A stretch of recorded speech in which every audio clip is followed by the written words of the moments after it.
আজকে দ্বিতীয় রমজান। দ্বিতীয় রমজানের জন্য আমি এখন ইফতারি জোগাড় করছি। প্রথমেই বড়া ভাজার জন্য রেডি করলাম ডাল বাটা, তারপরে একটু এবিসি জুস, লেমন জুস, আরও অনেক কিছু রেডি করছি। বড়াটাও ভেজে নিচ্ছি গরম গরম। ফ্রুটসগুলো নিয়ে ভাবছি কোনটা কোনটা কাটবো। দুজন মানুষ, বেশি হয়ে গেলেই সমস্যা।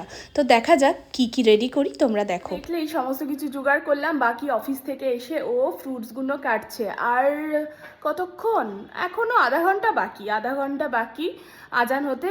ওয়াজু হয়নি এখনো, ওয়াজুটা করে নিই, তারপর তোমাদের দেখাচ্ছি আমাদের কি কি আজকে দ্বিতীয় রমজানের আল্লাহর রহমতে কি কি আমাদের ইফতার রয়েছে। কি ব্যাপার রিম্পা, ইফতারি রেডি হয়ে গেছে? হ্যাঁ, তাই তো দেখছি রেডি জোগাড় করছো। একদম। আজকে ইফতারে বেশি ভাজাভুজি রাখিনি, বাড়িতেই বানিয়েছি যা বানানোর। এই যে এখানে তোমার তরমুজ আছে, বয়েল এগ, বিভিন্ন আরো ফ্রুটস, তোমার স্ট্রবেরি থেকে শুরু করে আরো যা যা আছে। এখানে এবিসি জুস, এখানে লেমন জুস, এখানে বড়া ভেজেছি, এখানে ঘুগনি করেছি যেটা রমজান স্পেশাল, মানে এই ঘুগনিটা রমজান স্পেশাল।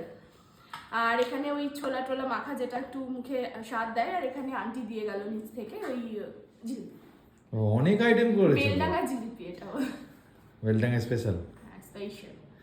তো চলো, এবার আজান হলেই তোমার রোজাটা খুলে নেবো।